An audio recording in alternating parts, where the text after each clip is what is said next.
Vale. ¿Me confirman si ven la presentación?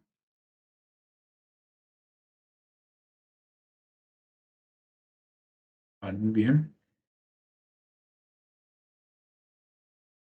Bueno, entonces, el día lunes estuvimos en la segunda sesión de nuestro ejercicio de conocer los términos y los elementos claves para poder diseñar, fomentar y mantener un sistema de gestión en seguridad y salud en el trabajo en los proyectos, específicamente que vamos a tener a futuro asociados con el tema de construcción.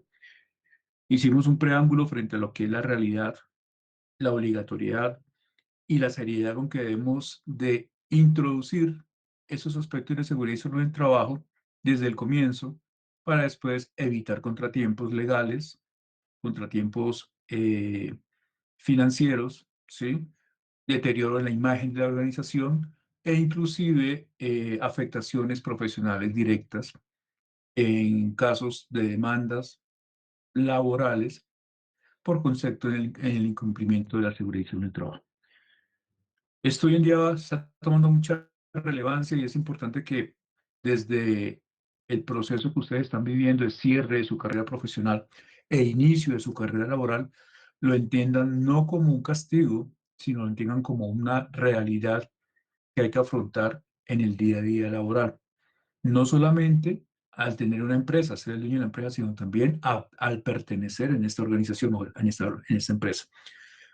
Entonces, lo que vamos a ver el día de hoy ya es una definición de términos mucho más de índole legal, pero que son importantes que las conozcamos. Y vamos a tener un apartado de cierre asociado con el ejercicio que vamos a desarrollar para la nota final de este módulo. Ya el documento, digamos, taller ya lo tiene nuestra monitora. Es un ejercicio basado a partir de lo que están desarrollando en el proyecto integrador. Vamos a cambiar un poquitico las reglas de juego para hacer más fácil el ejercicio. Entonces, todo va a partir de los conceptos que vamos a estar viendo en el día de hoy. Y el primer concepto que quiero que tengan referente es el de enfermedad laboral. Entonces, si se acuerdan, el lunes, disculpen, no la semana pasada, sino el lunes, iniciamos con unos términos como salud, como factor de riesgo o peligro, como riesgo, ¿sí? ¿Se acuerdan? ¿Me confirman? Si eso lo vimos ya, o si no, para repasarlo un poco. ¿Me confirman si ya vimos el término de salud?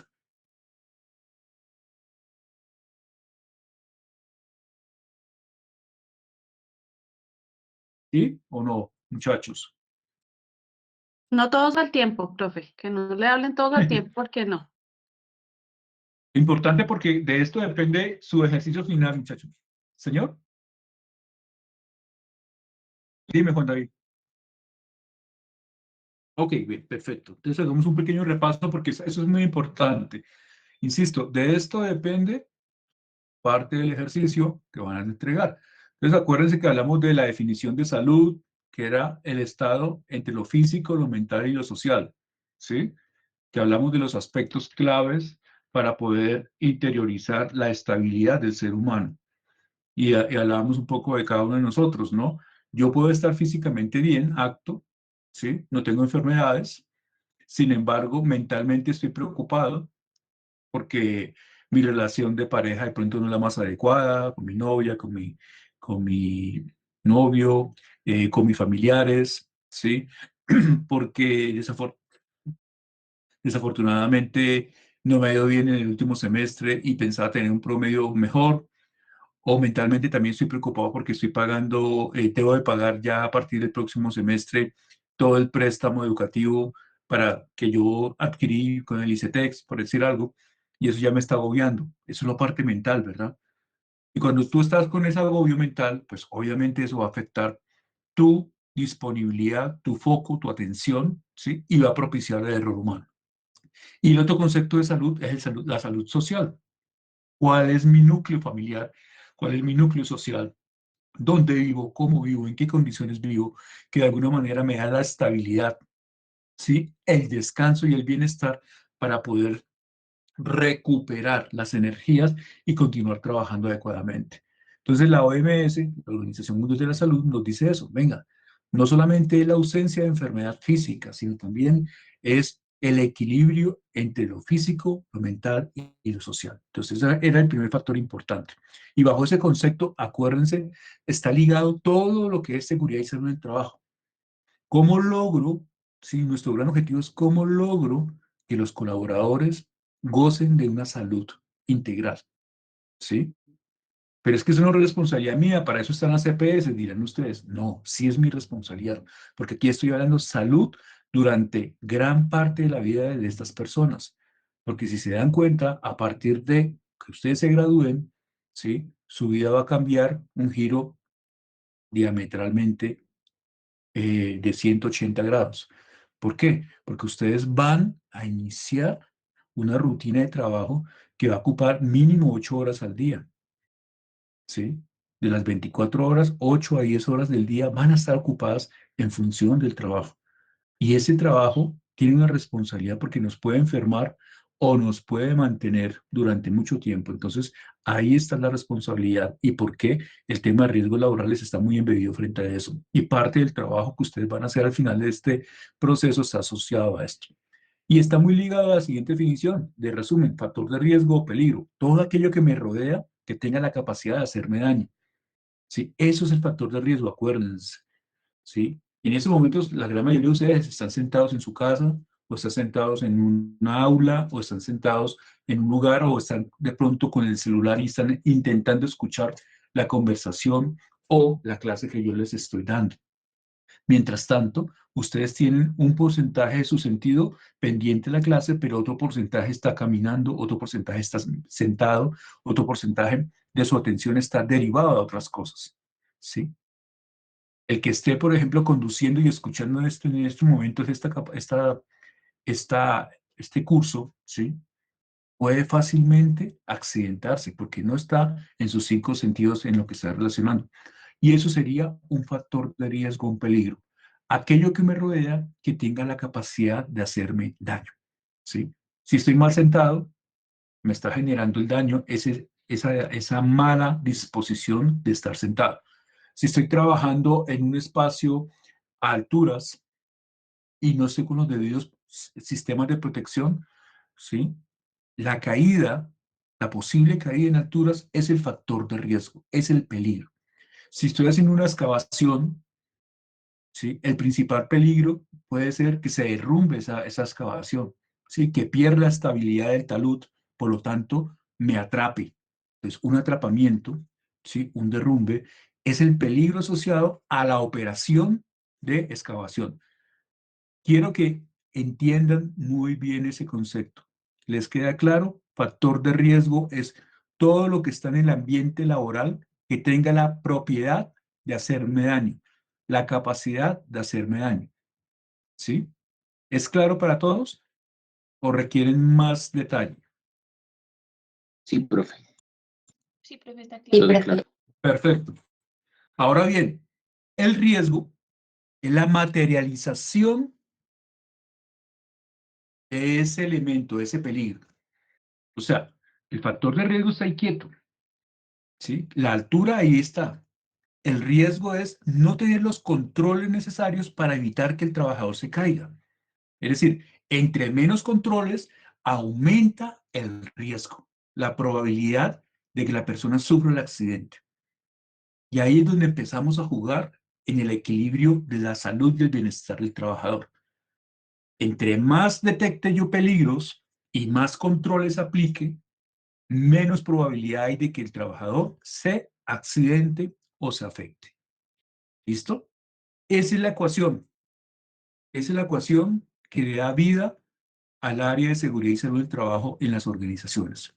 Identificar los peligros, valorarlos, clasificarlos, establecer los controles y aplicarlos para que se vea la reducción de la accidentalidad o de la generación de la enfermedad laboral. ¿Listo?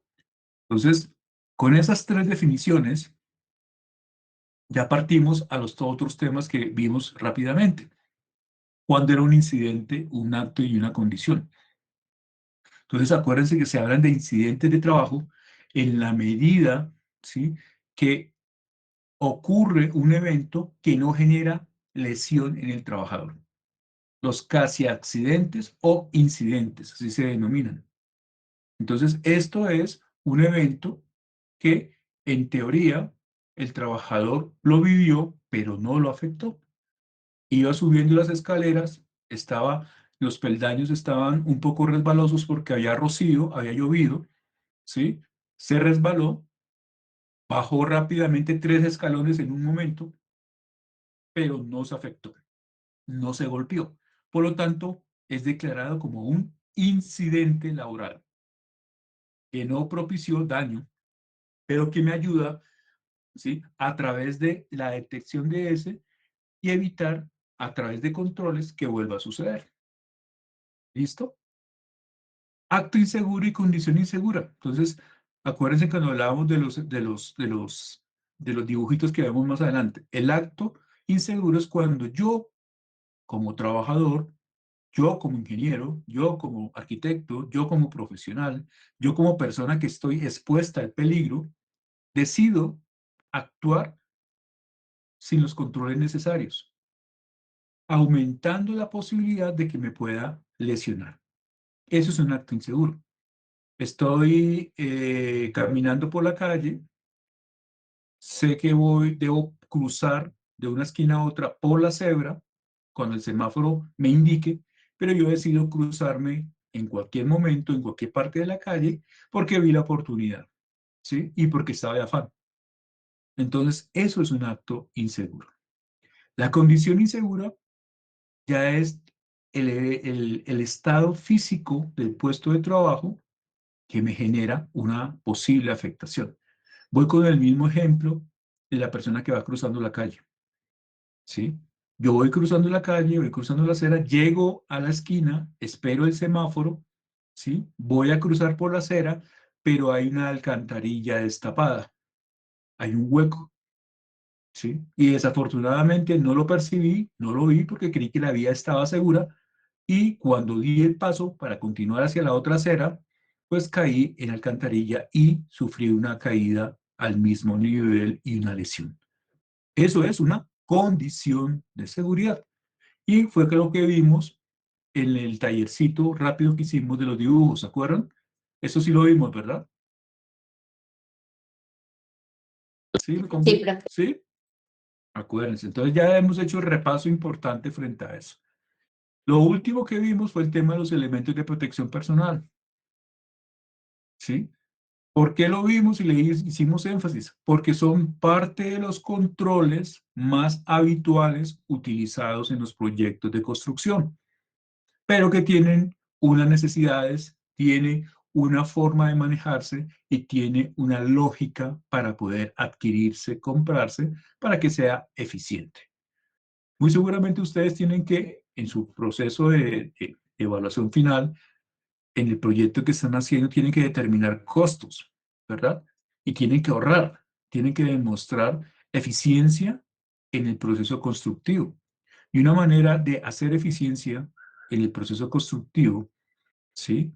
Es a través de los elementos de protección personal cuando yo los compro de forma adecuada, teniendo en cuenta los criterios que estamos viendo ahí, que la adquisición de los EPPs partan de la identificación de la matriz de peligros, que fue lo que acabamos de ver. Recuerden, peligro, todo aquello que me rodea dentro del ambiente laboral que tenga la capacidad de hacerme daño. ¿Qué es la matriz de peligros? El inventario juicioso que hago de todos los peligros o los factores de riesgos que pueden generarse dentro de un proceso. ¿Listo? ¿Qué otro aspecto importante? Identificar qué tipo de operación voy a estar desarrollando y quiénes van a participar en esa operación. ¿Qué otra medida es importante? Tener recursos asociados a información clara y precisa frente al factor de riesgo que tengo o que está exponiendo o que está afectando a mis trabajadores. Ejemplo, ruido. Yo sospecho que hay ruido, pero no tengo realmente el nivel de ruido claro, exacto, para definir qué elemento de protección personal es el más adecuado. Entonces tendría que hacer una medición de higiene industrial, que es ir con un sonómetro, y ustedes han visto de pronto en la calle personas que están con unos aparaticos midiendo el ruido. Eso es una medición de higiene industrial, verificando la intensidad de ruido que hay en ciertas áreas, a ciertas horas, en ciertos procesos, y a partir de ahí identificando qué tanto puede afectar a los trabajadores de acuerdo con la exposición. Recuerden también el tema de las fichas de seguridad, las fichas técnicas, perdón. Estas fichas técnicas son los elementos que me garantizan que los EPPs que estoy adquiriendo son certificados y están avalados bajo pruebas de laboratorio y que son coherentes frente a las necesidades o frente a los peligros que yo estoy verificando y validando a través de las pruebas higiénicas. ¿Listo? Hablamos de la prueba de tallaje, de la vida útil de los EPPs, que no hay vida útil, o sea, yo no puedo decir, estos guantes mínimo me tienen que durar 15 días, no, porque recuerden que el EPP es un control y todo depende de la forma como lo use, de la forma a la cual estoy expuesta frente al peligro. Entonces yo tengo que ser coherente frente a la entrega de EPPs. Y por último hablamos de la diferencia entre dotación y EPPs, está muy asociado al ejercicio de cumplimiento legal normativo en cuanto al Código Sustantivo de Trabajo en Colombia, que dice que si la persona gana menos de 2 salarios mínimos legales vigentes en Colombia, tiene derecho a una ropa de trabajo, a que el empleador le entregue ropa de trabajo, que es lo que denominamos dotación. Y que alguna de esa dotación o ropa de trabajo, ¿sí?, hace las veces de EPP. Ejemplo, las botas. Ejemplo, un, un overall, ¿sí? Que son elementos que pueden ser utilizados como dotación o como EPPs. Cuando eso sucede, prima el concepto de EPP, es decir, ya no tengo que darlo cada 4 meses, sino en la medida en que el elemento de protección personal se agote, se desgaste, pierde sus capacidades de prevención y control. ¿Listo? ¿Preguntas? ¿No? Bueno. Hablamos de estos tipos de controles. Esto que está acá, esa pirámide invertida, por favor, tomen mucha nota, atenta nota. Eso es parte del ejercicio que vamos a hacer y que va a quedar a partir del sábado, ¿sí? Y es a partir de esa identificación de esos controles y validar la actividad que se está desarrollando en su proyecto integrador, pues definir unos aspectos importantes. ¿Listo? Pero yo toda esa información ya la tienen o se las voy a dejar muy bien descrita para que el ejercicio simplemente sea un proceso de cara a su vida laboral y no un proceso académico solamente. Ahora sí volvimos al tema de la enfermedad laboral. El concepto de la enfermedad laboral, ¿por qué tiene relevancia e importancia, muchachos? Porque eso es lo que cubre el sistema de riesgos laborales colombianos.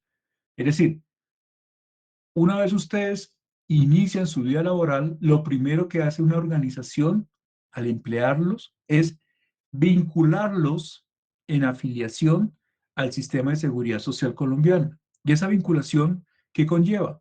Conlleva que la empresa le va a pagar a usted sobre el concepto de riesgos laborales, que tiene una cobertura en caso de que usted se accidente dentro del ambiente laboral o sufra una enfermedad laboral, que es el concepto que estamos analizando en estos momentos.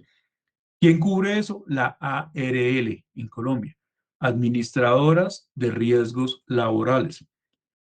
¿Quién paga la ARL? El 100% del valor mensual de la ARL la paga la empresa para la cual yo estoy trabajando. Si soy trabajador independiente, yo debo pagar mi propia ARL, ¿sí? Porque en ningún sitio me van a permitir ingresar si yo no certifico que tengo cobertura en riesgos laborales, así sea un trabajador independiente. ¿Listo? Importante que tengan en cuenta esto. Bajo este principio, la enfermedad laboral es la que se contrae o la que se adquiere en función de la actividad laboral que yo estoy desarrollando, ¿sí? Bajo un factor de riesgo a lo largo del tiempo. Ese sería el concepto técnico. En otras palabras, para que vayamos entendiendo, yo adquiero una enfermedad laboral en la medida en que estoy expuesto por mucho tiempo, ¿sí?, a un peligro. Y el peligro lo que me está generando es una acumulación traumática que afecta a mi cuerpo. Vuelvo al ejemplo que hemos trabajado últimamente, el ruido. Si yo llevo 5 años trabajando al lado de un motosoldador, ¿sí? Y el motosoldador supera los niveles permisibles de ruido, y yo nunca he tenido una protección, pero jamás he trabajado con el soldado, pero lo tengo al lado, y yo estoy, mi oficina está ahí, ¿sí? Muy seguramente voy a tener un efecto negativo en mi audición, es decir, voy a tener una pérdida auditiva derivada a la exposición permanente a ese alto nivel de ruido producido por esa máquina. ¿Listo? Y para que yo pueda identificar esto, existe el siguiente ciclo de identificación de una enfermedad laboral. Lo primero que hay que entender es que yo tengo que cumplir con los parámetros legales en Colombia para poder oficializar el origen de una enfermedad. Y eso me lo dice el Estado colombiano, que yo debo entrar en un proceso de validación médica a través de mi EPS. Entonces, la EPS, entidad promotora de salud, a través de sus médicos, inician un proceso de análisis frente a qué es lo que le está ocurriendo a cada uno de los pacientes que le llega. Cuando uno va al médico, ¿sí? El médico tratante le dice, cuénteme, ¿a qué viene? Y uno le dice, no, doctor, lo que pasa es que desde hace más o menos 6 meses estoy sintiendo un ruido en el oído interno, un chillido, me molesta, estoy perdiendo el equilibrio, tengo mucho mareo. Entonces ya el doctor dice, bueno, aquí es un tema asociado a el oído interno, asociado a ruido, muy seguramente. La segunda pregunta que hace el médico es, ¿y usted qué hace? No, yo trabajo al lado de unas máquinas. Ah, entonces ya le asocia máquinas, es decir, trabaja, es decir, esto no es de origen común, sino puede ser de origen laboral. Y empieza a indagar sobre lo mismo. Empieza a pedirle documentación, y empieza a pedir exámenes, etcétera, etcétera. Y este médico o la EPS empieza a decir, mire, después de esos exámenes, después de esos diagnósticos, hemos encontrado que su enfermedad, que está asociada a la pérdida auditiva, tiene origen laboral. ¿Por qué? Porque usted nos ha dicho que lleva más de 5 años trabajando al lado de unas máquinas y no hay controles que eviten que el ruido lo esté afectando durante esos 5 años. Cuando eso sucede, ¿sí? Interviene o invita a participar del proceso la ARL. Entonces la ARL le dice, listo, sí, tienen razón, al parecer eso es un evento de origen laboral, lo aprobamos y yo lo asumo. Fíjense que hay dos elementos grandes, las EPS y las ARLs.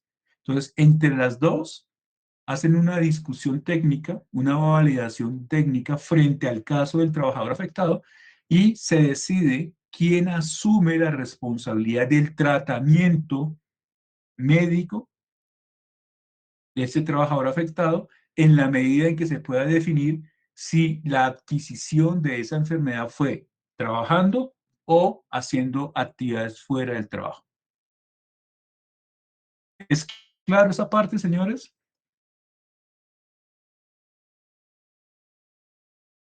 Sí, profe. Perfecto.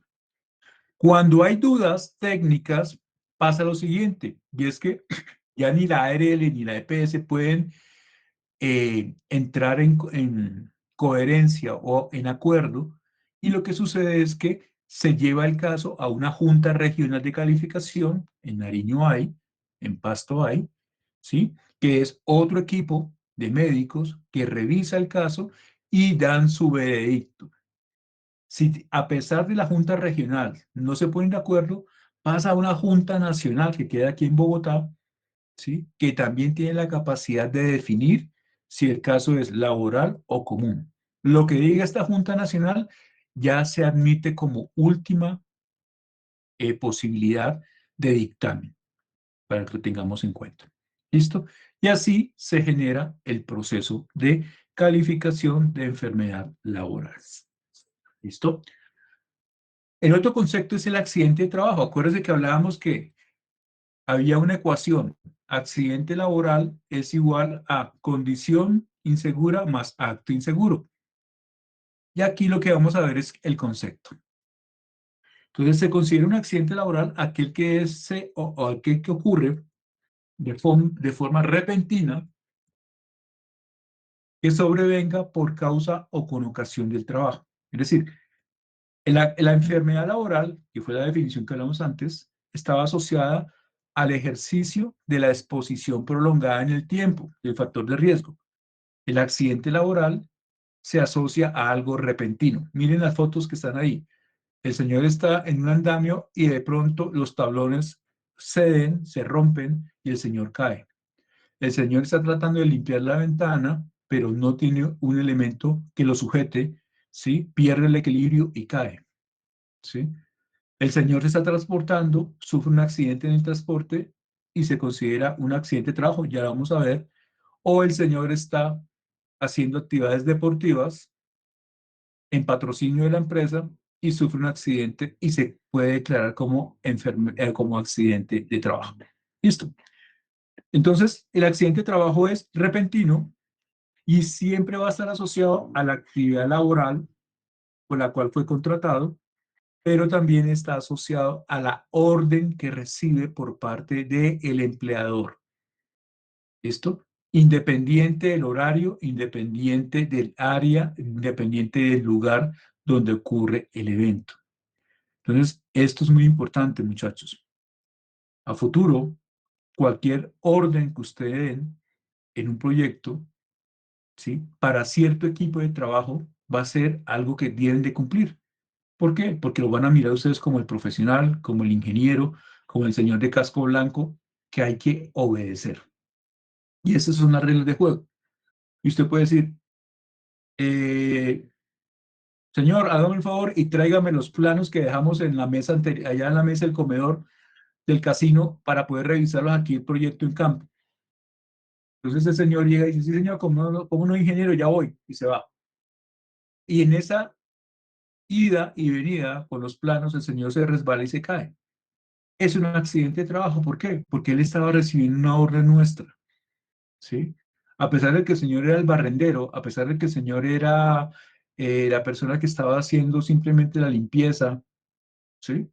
Y no le correspondía ir a traer los planos, la orden que usted acabó de dar lo convirtió en un proceso laboral y él estaba cumpliendo ese proceso laboral. Por lo tanto, es un accidente de trabajo. ¿Listo? Entonces, fíjense la importancia de esto. Y está en la primera definición. Es accidente de trabajo aquel que se produce durante la ejecución de órdenes del empleador o contratante, ¿sí? Aún fuera del lugar de trabajo o las horas. Yo le puedo decir al señor, los planos no están en la obra, los planos están en la oficina principal y la oficina principal queda a 5 cuadras de la obra. Entonces el señor, cumpliendo su labor, va, se sale del proyecto, camina las 5 cuadras, coge los planos, se devuelve y cuando va llegando lo atropella un carro. Es accidente de trabajo, porque el señor estaba cumpliendo con la orden que yo le estaba dando. Entonces, mire la importancia del manejo de las directrices en campo. Segundo, también se considera trabajo cuando el transporte lo brinda la empresa, ¿sí? De la casa al trabajo y el trabajo a la casa. Normalmente, el primer traslado no se considera accidente de trabajo por ley, pero si el transporte lo otorga la empresa, sí se considera. Entonces, si ustedes llegan a tener la oportunidad de que la empresa donde vayan a trabajar les ofrece ruta, esa ruta, cuando ustedes están dentro de la ruta, si pasa algo, se considera accidente de trabajo dentro de la ruta, no en el paradero, no cuando voy detrás de la ruta, no, dentro de la ruta. ¿Listo? Otro aspecto, cuando estamos hablando de actividades sindicales, aunque eso no se alinea mucho con el tema nuestro, y el último aspecto importante es cuando estamos desarrollando o hablando en relación a actividades lúdicas, deportivas y culturales. ¿Sí? A veces los muchachos al mediodía ni almuerzan por ir a jugar un poco de fútbol, ¿sí? Hay que ser claro, ¿la empresa patrocina esa actividad deportiva, sí o no? Si lo patrocina, está bien, pero si no, hay que advertirle a los trabajadores porque durante la hora de almuerzo no está tipificado que eso sea laboral. Es decir, esas actividades no están asociadas con un evento laboral, por lo tanto, no tendrán cobertura por riesgos laborales. ¿Preguntas? ¿Alguna inquietud? ¿Alguna duda? Aprovechen.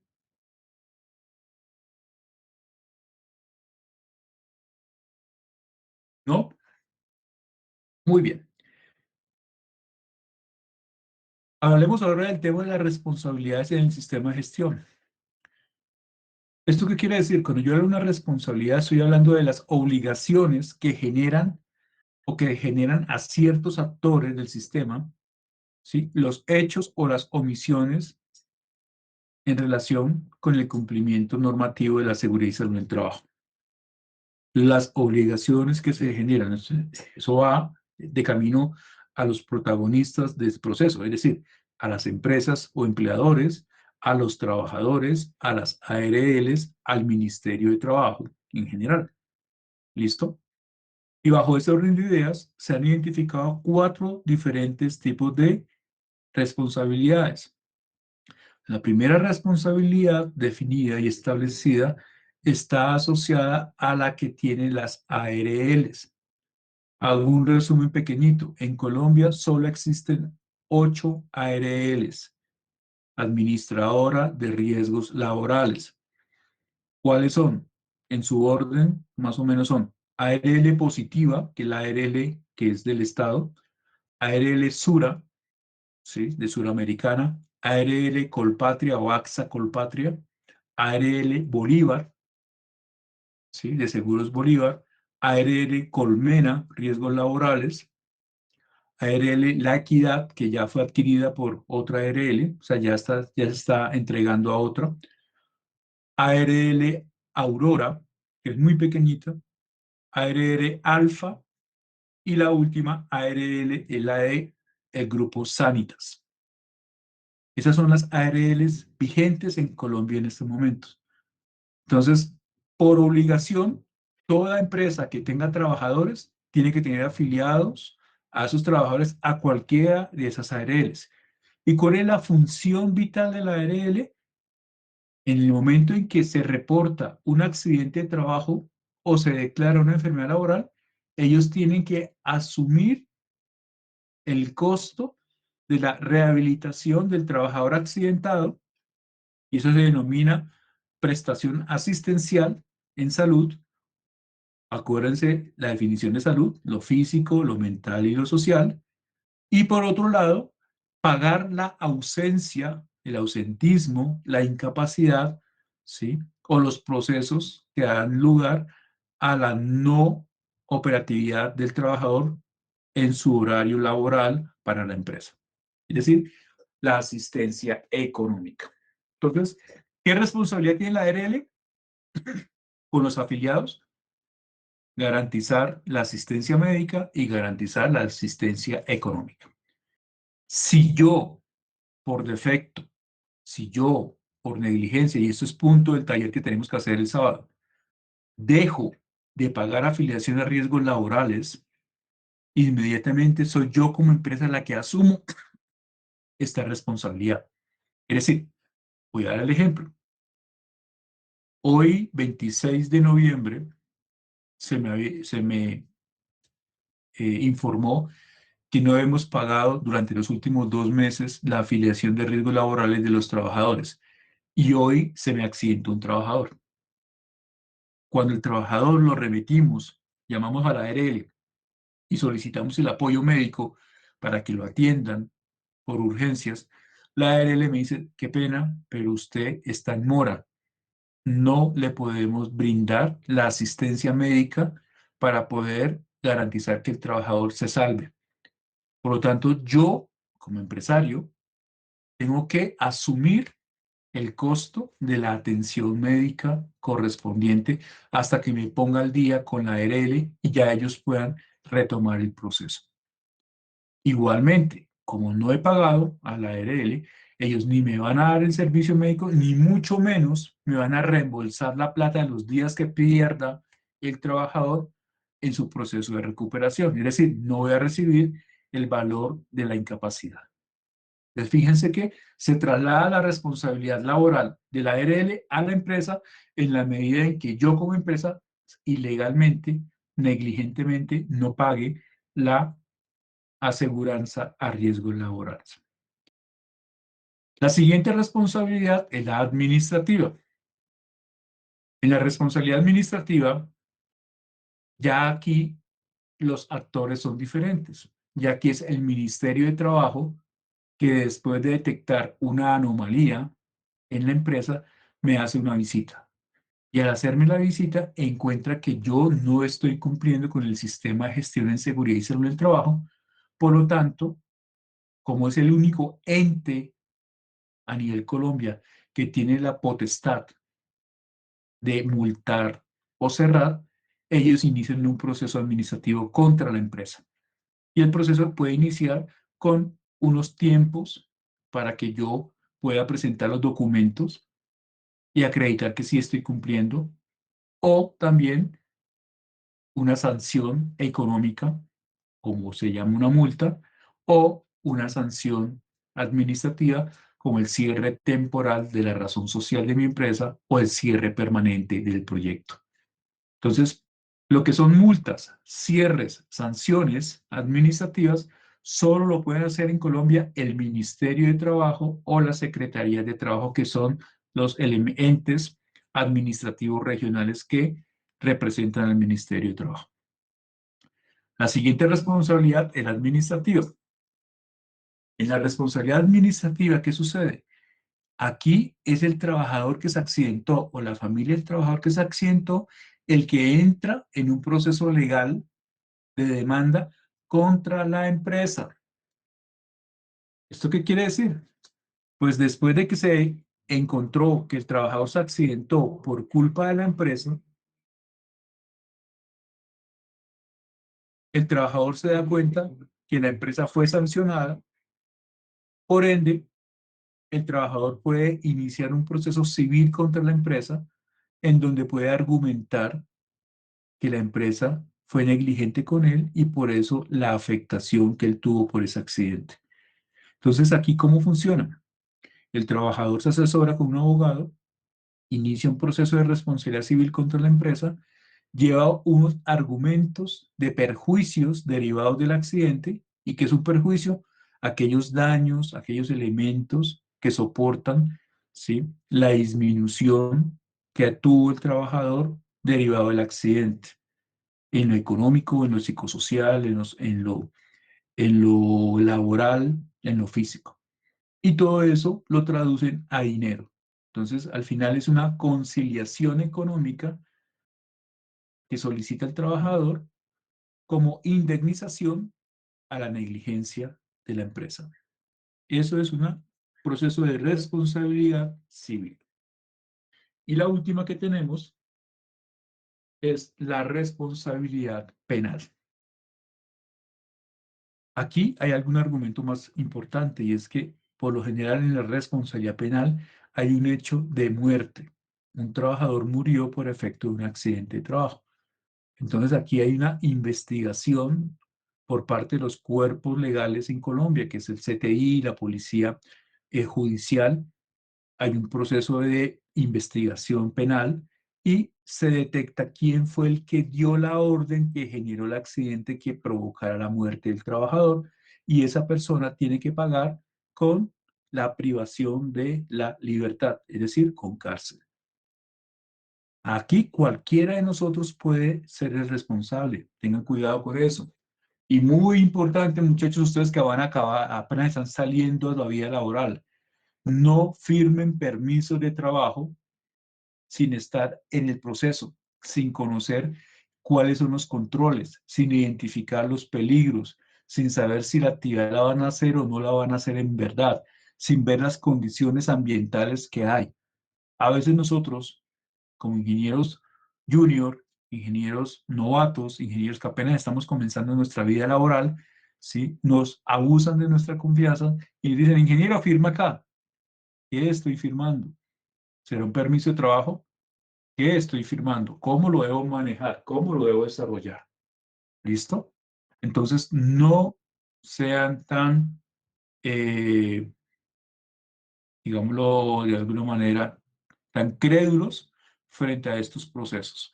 Si hay que firmar un permiso, vamos al proyecto y veremos entre todos qué es lo que vamos a firmar. Ah, no, ingeniero, firma aquí que tranquilo, confíe en nosotros. No, señores, su firma vale, porque donde usted firme y autoriza una actividad y la actividad es altamente riesgosa y se sufre un accidente, usted va a tener responsabilidad. Y si el accidente genera un proceso penal o mortal, pues peor todavía. ¿Listo? Entonces, hay que tener en cuenta esa realidad. ¿Preguntas hasta acá, muchachos?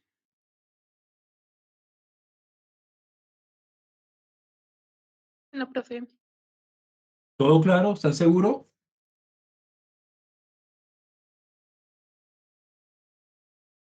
Bueno, confío en ustedes. El sábado vamos a ver. Este esquema que les voy a presentar hace parte de cómo se interrelaciona el sistema de seguridad social en Colombia actualmente, independiente de las reformas que todavía se están haciendo, se van a hacer, no sabemos si son reales, si están vigentes. Bueno, desafortunadamente en este momento estamos en un limbo legal desde el punto de vista de lo laboral. Esperemos salir de ahí, pero todavía sigue impactando este esquema. A partir del 93, con la definición de la Ley 100 del 93, se estableció en Colombia que el Estado colombiano dejaba de ser el único responsable de la seguridad social y permitió el ingreso de capital privado, es decir, de empresas privadas. Y al mismo tiempo organizó la seguridad social colombiana en tres grandes líneas. La línea asociada a la salud, la línea asociada a los fondos de pensiones o al sistema pensional y la línea asociada a los riesgos laborales. Es decir, estableció tres líneas, estableció empresas en cada una de las líneas y estableció unas reglas de juego para desarrollarse. Pero al mismo tiempo definió una interrelación entre esas tres líneas. Para que lo tengamos claro, la salud en Colombia supera a la ley 100. Es decir, la salud en Colombia está determinada por la Constitución Política de 1991, la cual dice y reza que en Colombia toda persona que esté dentro del territorio colombiano tendrá derecho a la salud, independiente si contribuye al sistema de salud o si requiere, ¿sí?, que sea subsidiado el sistema de salud porque él no tenga dinero para poder sufragar los gastos de un sistema contributivo. En otras palabras, así usted no tenga cómo comer, tiene cómo lo atiendan si se enferma en Colombia. ¿Listo? Eso es lo que quiere decir.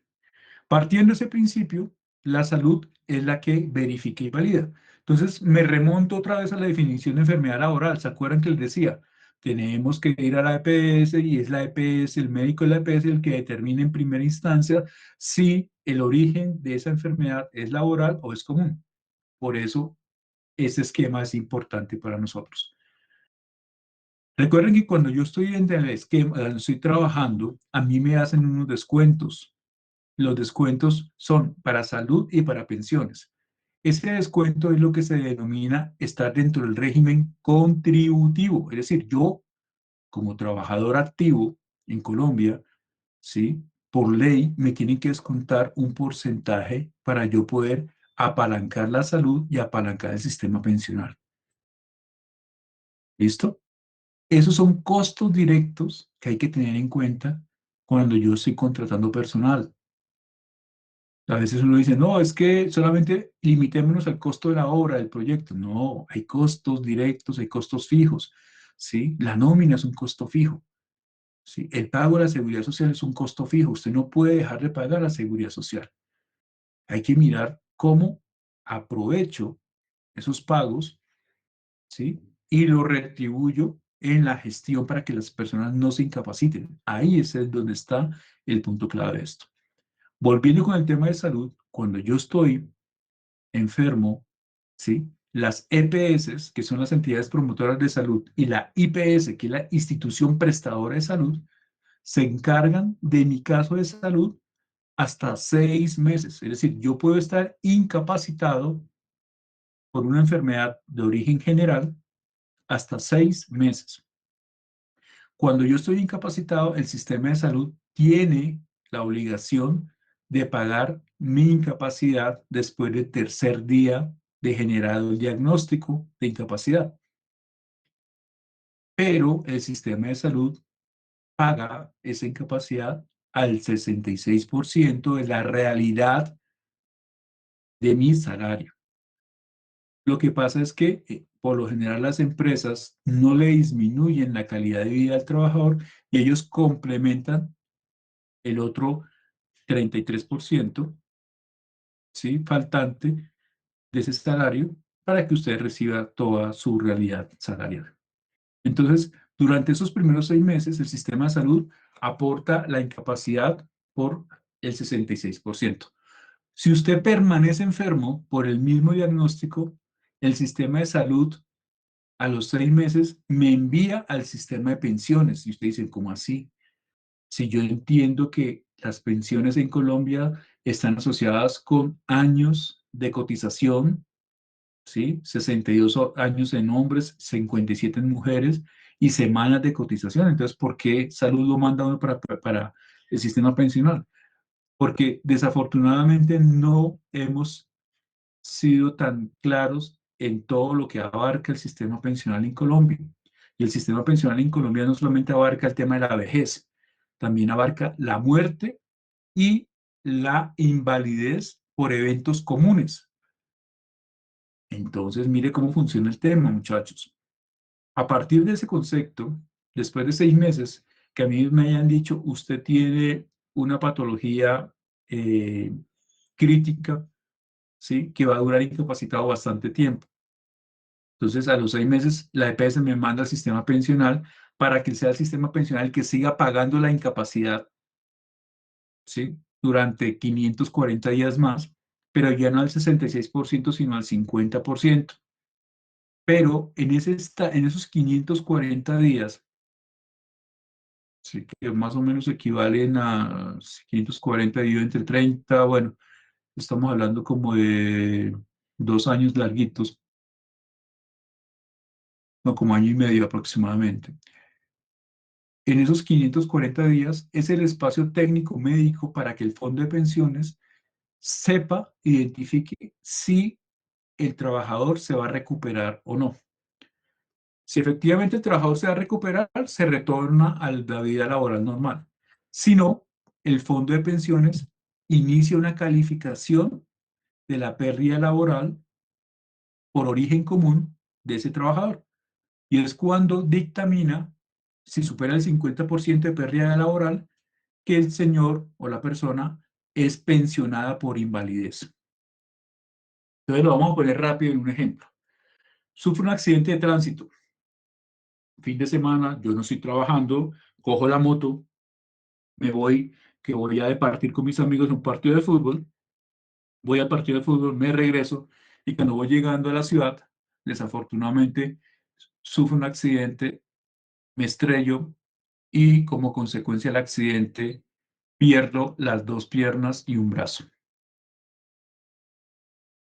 Ya al materializar esa pérdida, ¿sí? El sistema de salud dice, mire, usted va a durar más de 180 días incapacitado, de una vez lo vamos a trasladar al fondo de pensiones y el fondo de pensiones ya dice, listo, ¿sí? Ya usted no tiene una pierna, no tiene dos piernas, no tiene un brazo. Es decir, su pérdida de capacidad para poder trabajar va a superar el 50%. Entonces, nosotros lo vamos a pensionar por invalidez de origen común derivado de ese accidente de tránsito. ¿Sí ven lo rápido que es el proceso? En este caso que es muy radical. pero todo es de origen común. Con lo que yo quiero que ustedes entiendan acá, muchachos, es que a veces solamente nos vamos por lo que nos dice la gente y es sistema de pensiones. Nosotros nunca nos vamos a pensionar. Eso, échele tierrita a esa plática se perdió. Ojo, si yo tengo más de 50 semanas cotizadas, es decir, si el primer año, ya tengo el primer año cotizado el sistema pensional y a mí me pasa algo de origen común, se me detecta una enfermedad catastrófica, un cáncer, una leucemia, no sé, cualquier tipo de enfermedad, cualquier tipo de accidente, ¿sí? A mí me puede cobijar y llegar a tener una pensión de invalidez, ¿sí? Por el sistema de enfermedad general o el sistema de salud del sistema pensional. Entonces, fíjense lo importante. De igual manera, si el caso es crítico, extremo y muero, ¿sí? Mis familiares, mis padres, mi esposa, mi esposo, ¿sí? Mis hijos, si voy a tener hijos, recibirán una pensión de vejez, perdón, una pensión de sobrevivencia por muerte de origen común. Y eso a veces no lo vemos dentro del sistema. ¿Quién administra los fondos de pensiones? Las AFPs, administradoras de fondos de pensiones. ¿Listo? Entonces, eso es la relación salud-pensiones. Ahora veamos la relación riesgos laborales-salud. ¿Dónde se unen? Solamente en el tema del tratamiento asistencial. Es decir, riesgos laborales, recuerden que lo paga al 100% la empresa, ahí no hay efecto del trabajador para nada.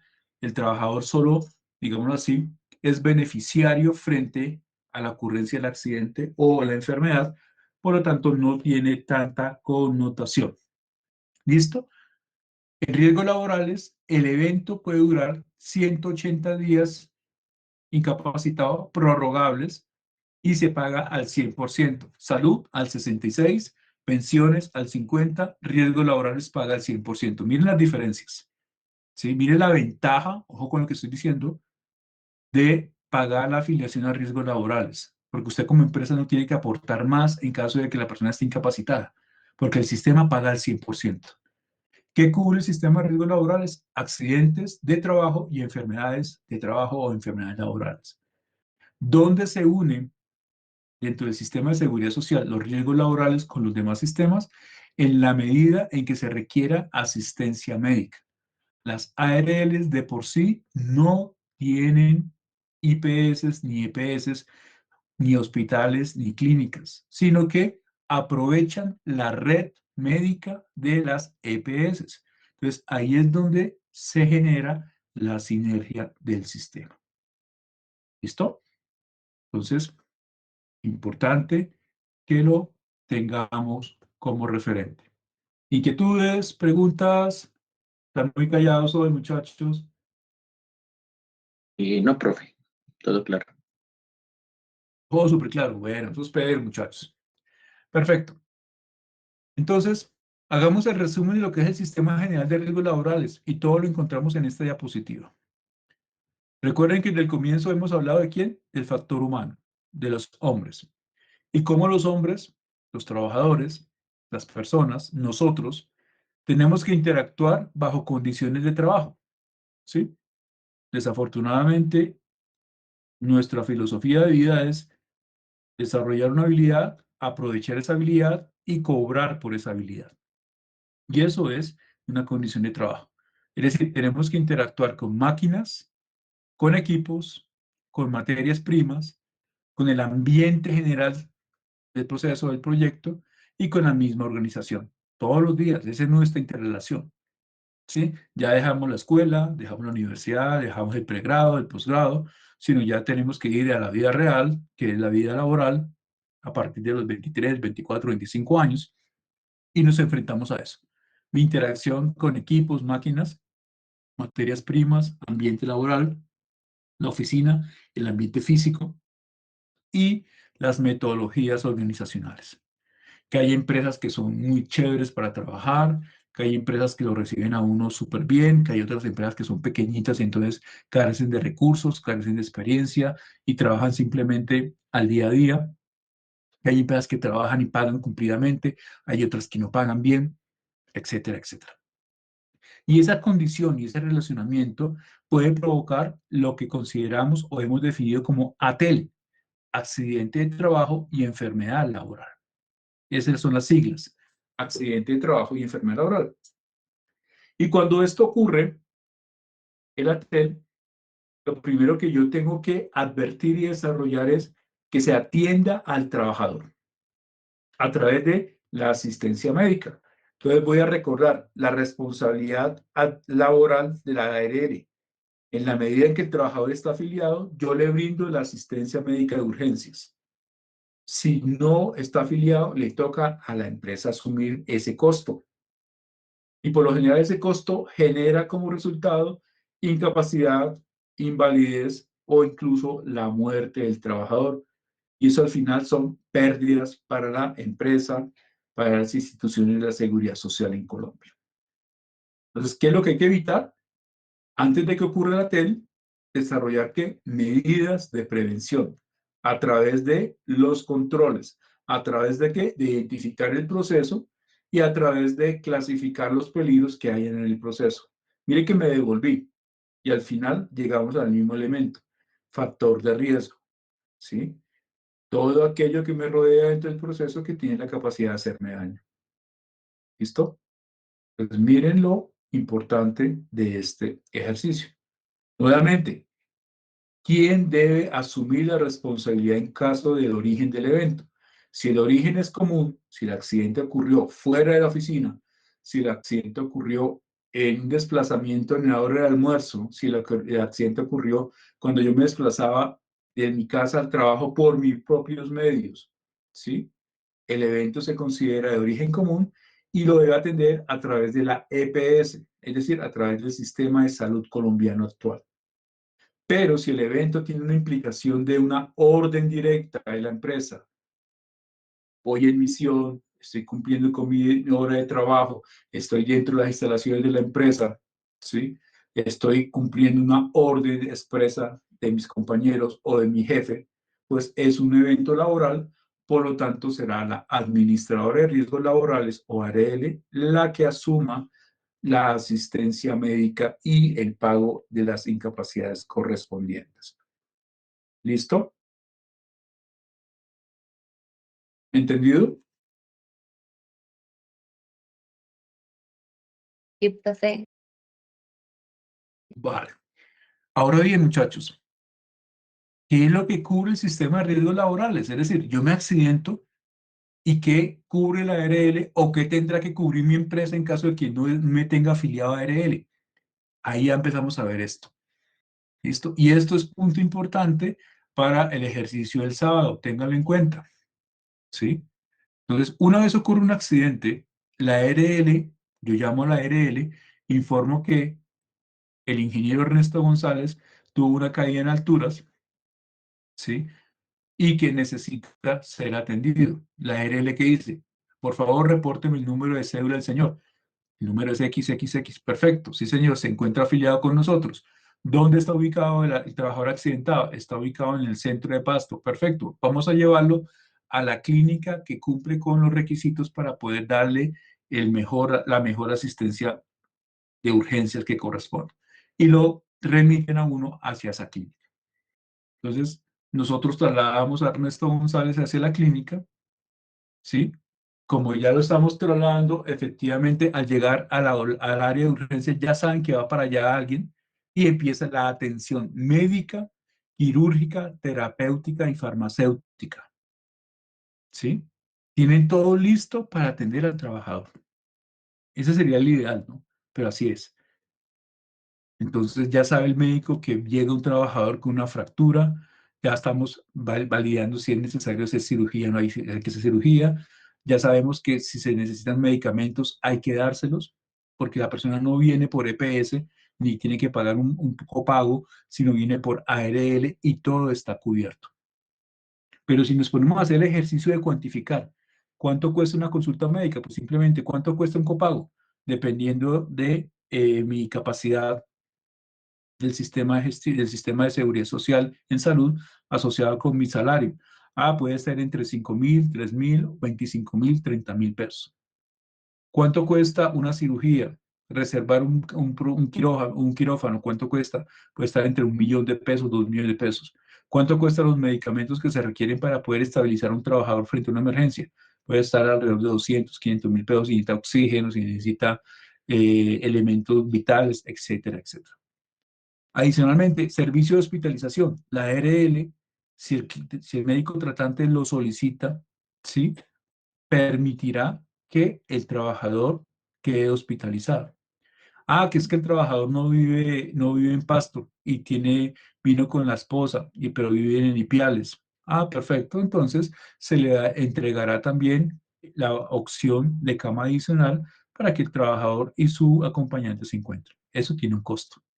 Servicios odontológicos, si la parte del cuerpo que se afectó tiene que ver con los dientes. Suministro de medicamentos. Ah, después de todo el proceso de recuperación, el médico dice, usted se tiene que tomar todos los días 5 pastillas de acetaminofén, 2 pastillas de tal cosa, una pastilla de esto.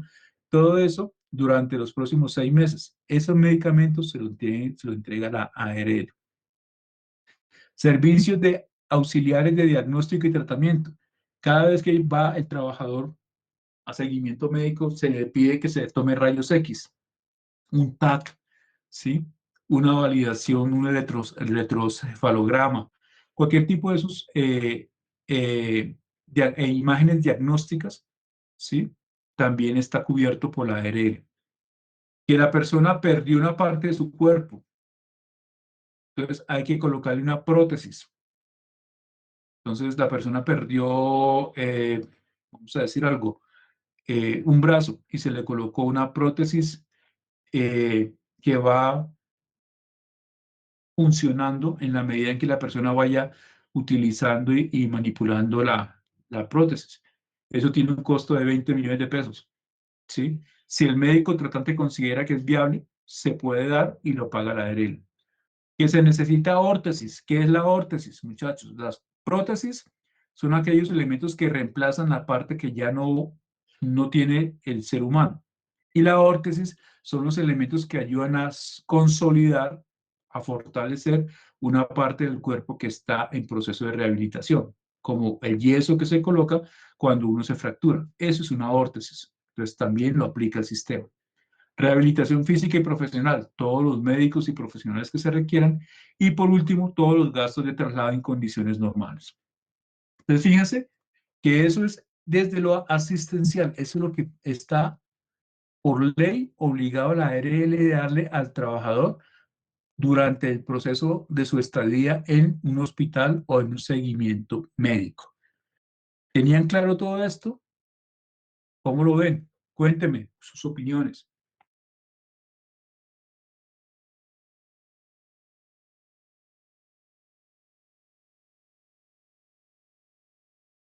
¿Mm? ¿Qué opinan?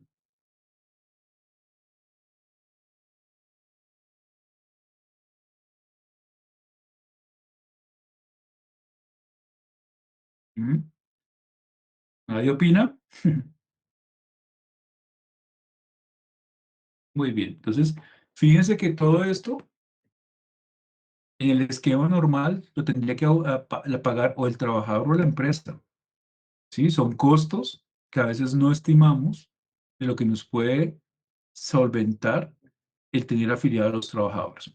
Ahora veamos las prestaciones económicas, es decir, en ausencia del trabajador durante su proceso de rehabilitación, la ARL también asume el costo de su salario, ¿sí?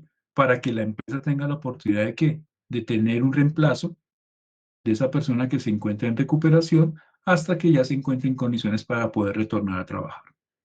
Puede ser el pago de una incapacidad o también, de acuerdo con las circunstancias, el pago de indemnizaciones o pensiones. Ya lo vamos a ver un poco más al detalle. Entonces, la primera prestación económica es el pago normal de la incapacidad. Cuando vimos el esquema de la seguridad social decíamos, salud paga el 66% de la incapacidad, pensiones paga el 50%, pero riesgos laborales o la ARL nos paga el 100% de nuestro salario, lo que beneficia a la empresa. Porque si la persona dura incapacitada 3 meses, esos 3 meses, ¿sí? La ARL se los va a pagar a la empresa para que la empresa pueda de pronto utilizar un reemplazo. ¿Listo? O no tenga un sobrecosto de una persona que no está trabajando, no está produciendo, está incapacitada y ahí tengo que tener otra persona sustituyendo a esa persona. Entonces, Aquí lo que hace es que es una equivalencia frente a la falta del trabajador que se encuentra lesionado. El segundo elemento es la indemnización por incapacidad permanente parcial. Aquí estamos asumiendo una realidad y es que el trabajador se accidentó y el trabajador durante su proceso de rehabilitación, ¿sí?, ha tenido una valoración médica que establece que ya no va a quedar igual que como estaba antes del accidente. ¿Qué significa esto? Vamos a hacerlo con un ejemplo. Recuerden el ejemplo que Ernesto González se cayó y tuvo una fractura de su pierna. Después de 4 o 5 meses de recuperación de esa pierna, él estuvo incapacitado, la ARL pagó. Sin embargo, cuando ya se va a cerrar el ciclo asistencial, el médico tratante dice: Ernesto, yo lo veo a usted cojeando, ¿qué pasó? No, doctor, pues a pesar de todo el tratamiento, las terapias, sí, yo no me encuentro bien. Yo camino, pero me duele mucho la cadera. Yo camino, pero me canso mucho. Yo camino y me toca, no puedo subir escaleras. Y yo trabajaba como jefe de interventoría. Yo tenía que estar subiendo y bajando escaleras, subiendo y bajando andamios, y ahora me siento limitado para poder hacer esa actividad. Entonces, ¿qué hace el médico de la ARL? Vamos a evaluar su nueva condición de trabajo frente a cómo está usted en su estado de salud, lo físico, lo mental y lo social. En ese orden de ideas, ¿sí?, se hace una valoración integral y se dice: Ernesto, desafortunadamente, usted antes del accidente estaba al 100% de su capacidad para trabajar. Pero después del accidente y después de todo lo que hicimos para rehabilitarlo, usted quedó al 80% de su capacidad para laborar. Es decir, tuvo una pérdida del 20%. Y esa pérdida del 20% es lo que es la indemnización por incapacidad permanente parcial. Fíjense la definición: es la disminución parcial, pero definitiva. O sea, yo ya no voy a recuperar el 20% para llegar al 100%. ¿Sí? Entonces es parcial, porque no es el 100 ni más del 50, pero no la voy a poder cerrar. Y que equivale a entre el 5 y el 50%. Entonces, cuando ese rango entre el 5 y el 50% se da en la pérdida de capacidad laboral, lo que la ARL es que paga una indemnización, una cuota monetaria asociada a esa pérdida, que nunca va a ser inferior a los 2 salarios, ingreso base de liquidación, sobre la cual liquidan a mí mi afiliación a riesgos laborales, ni superior a 24 veces ese salario. ¿Listo? Entonces, eso es una incapacidad permanente parcial, rango entre el 5 y el 50%. La siguiente es la pensión por invalidez. Entonces, si la que acabamos de hablar va entre el 5 y el 50, para que se active una invalidez de origen laboral, debe ser superior al 50%. Pero aquí, a excepción o a diferencia, mejor, del caso de una pensión de vejez o una pensión de invalidez de origen común, aquí la persona queda muy afectada. ¿Sí? Para que yo tenga más del 50% de la pérdida de capacidad laboral es porque yo ya no puedo depender de mí mismo. No puedo movilizarme, no puedo asistirme, no puedo alimentarme, mucho menos puedo trabajar. Entonces, es un caso muy crítico, muy triste, que sucede. Por ejemplo, cuando hay caída de alturas, puedo quedar parapléjico o cuadrapléjico, ¿sí? Y eso obligatoriamente e inmediatamente me genera una pensión por invalidez de origen laboral, y que lo que voy a recibir es el 90% máximo de mi pensión de invalidez, de mi salario. Pero usted va a quedar en un nivel de impotencia, de movilidad y de autonomía tal como vemos en las fotografías, o en una cama, prostrado, o en una silla de ruedas. Entonces, no es el mismo concepto lógico que vemos de la pensión de vejez, que es la persona que gana su mesada pensional a partir de el tiempo que trabajó. No, acá la persona ya tiene una alta limitación. Y por último tenemos las prestaciones económicas asociadas al tema de sobrevivencia. Y son cuando muere el trabajador de forma inmediata o cuando muere el pensionado, pues se asume, ¿sí?, que las personas que son directos familiares del trabajador afectado van a recibir la pensión de sobrevivencia que equivale al 75% del ingreso base de liquidación. ¿Quiénes tienen derecho por ley a esa pensión? Si hay un cónyuge o compañero permanente que tiene más de 30 años, tendrá derecho de forma vitalicia a la pensión. Si la persona tiene menos de 30 años, pero ha tenido hijos con esta pareja que murió, también tendrá derecho de forma vitalicia. Si es menor de 30 años y no tiene hijos, no tendrá derecho de forma vitalicia, sino hasta por 20 años no más. Los hijos tendrán derecho hasta que tengan edad para poder ser independientes. Es decir, en primera instancia, desde los 0 hasta los 18 años. Si después de los 18 años no pueden ser independientes por efectos de estudios superiores, es decir, están estudiando en la universidad diurna, ¿sí?, se les concede un permiso hasta los 25 años y podrán tener acceso a la pensión de 18 a 25 años, pero hay que demostrar que efectivamente están estudiando, ¿vale? Si no existen cónyuges permanentes, ni temporales, ni hijos, podrán tener derecho los padres en la medida en que se compruebe que los padres dependían directamente del trabajador muerto. Y si no hay ni cónyuge, ni hijos, ni padres, si existe algún hermano inválido reconocido oficialmente que dependía de esta persona afectada, tendrá derecho a él. Al final, el número de personas habilitadas se va a dividir en la realidad de la pensión del 75%. Ejemplo, si yo me ganaba 10 millones de pesos y recibo 7.500.000 como pensión y hay 10 personas que son beneficiarios de sobrevivientes de ley, pues recibiré cada uno de ellos una mesada de 750.000 pesos. ¿Vale? Se divide en partes iguales. Aquí no es que yo tengo más derecho porque soy la esposa original, porque soy el hijo más parecido a él, no. Todos tienen la misma segmentación. ¿Preguntas? No. Muy bien. Ok. La última prestación económica está asociada al auxilio funerario. Y aquí simplemente la persona que pueda garantizar, ¿sí?, la factura y el comprobante de que pagó la pompa fúnebre tendrá derecho a recibir este auxilio funerario y está asociado específicamente a un pago entre 5 hasta 10 salarios mínimos legales vigentes. ¿Listo? Entonces, eso sí lo manejó muy bien este ejercicio. Vamos ahora, este tema ya lo habíamos un poco analizado, a entender los objetivos del sistema de seguridad y salud del trabajo.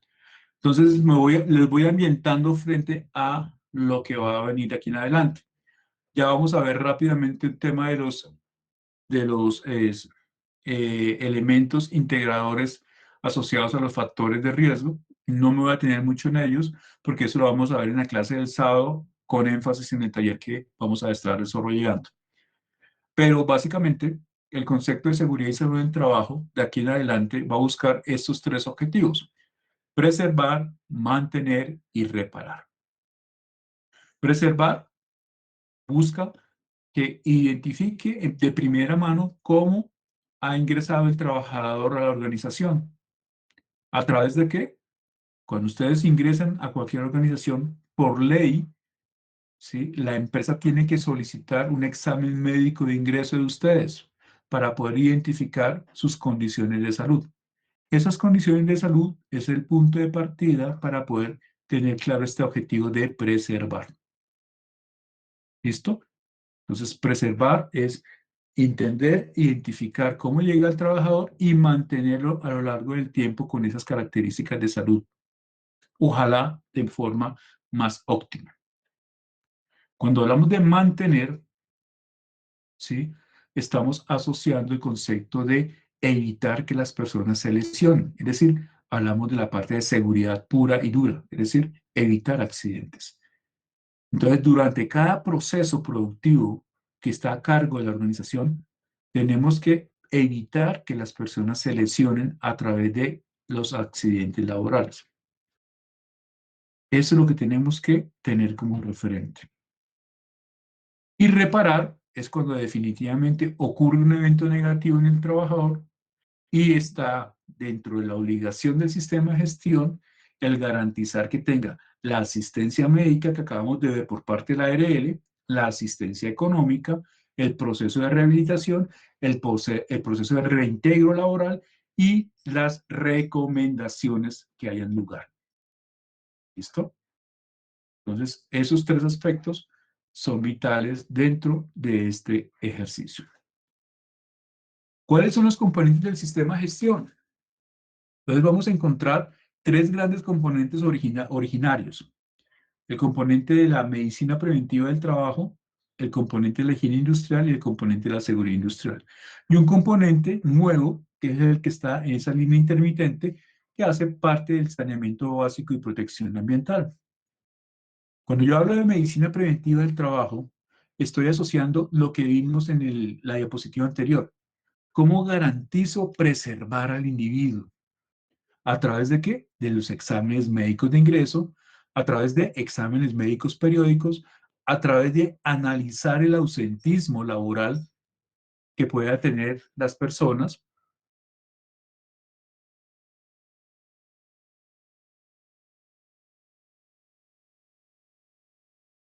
a través del ausentismo, ¿sí? Que se pueda generar, ¿sí?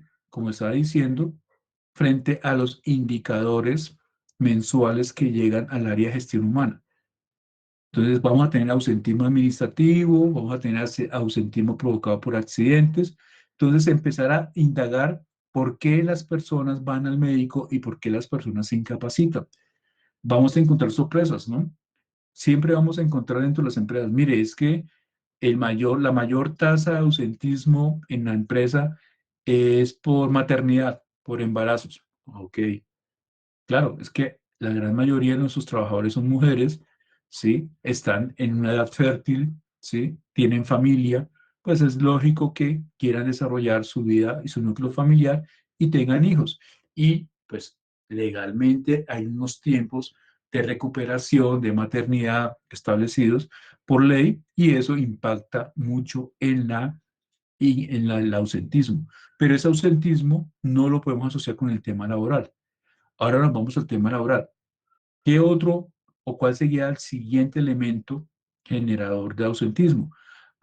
Gripas no especificadas. Bueno, ¿y por qué las gripas? Entonces, no, la gente se incapacita mucho por el tema de gripas, tiene obstrucción respiratoria, tiene alergias, tiene temas asociados con el ambiente. Bueno, ¿y cuál es nuestro ambiente de trabajo? No, es que trabajamos al lado de canteras, de areneras, ¿sí? De escombreras, de minas.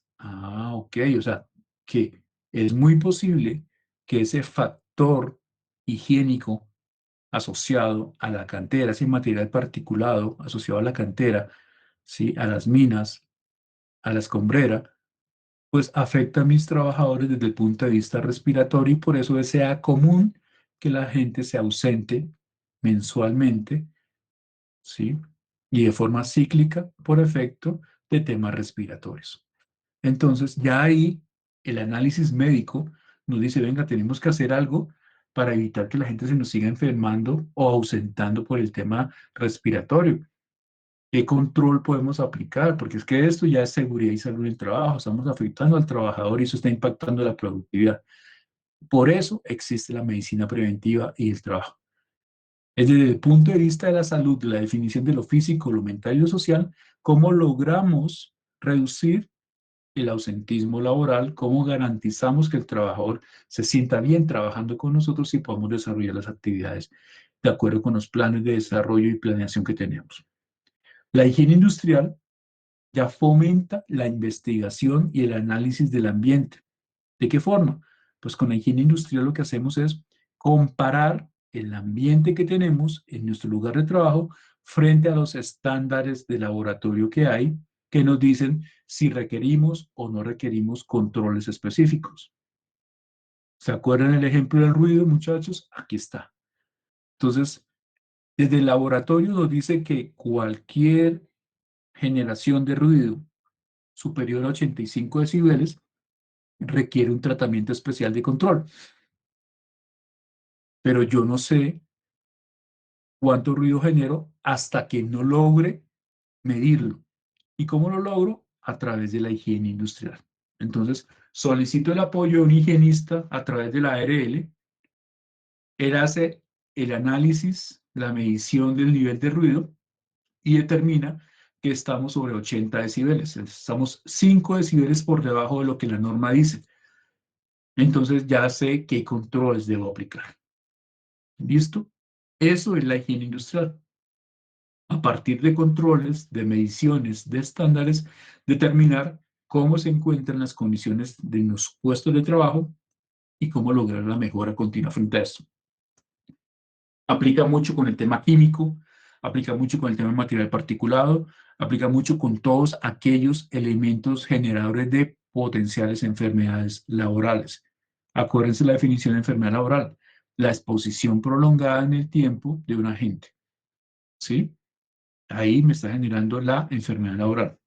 Y por último, el criterio que más conocemos, más trabajamos en proyectos y en obras, y es todo lo asociado a seguridad industrial. ¿Sí? Entonces ya la seguridad industrial abarca es cómo evitar que las personas se nos accidenten a través de procedimientos, a través de inspecciones, a través de controles, a través de capacitaciones y entrenamientos, ¿sí? Esos son los elementos que están asociados a la seguridad industrial y que se enfocan básicamente en evitar que la gente tenga lesiones dentro de su actividad laboral. ¿Listo? Entonces, esas son las tres grandes vertientes dentro del sistema de gestión que siempre tienen que ser identificadas para nosotros. No puede faltar ninguna de ellas. No quiere decir que todas tengan el mismo nivel de operatividad o de madurez. No, pero sí deben existir, deben interrelacionarse, deben ser claras para todos. El siguiente punto está asociado al saneamiento básico y protección ambiental.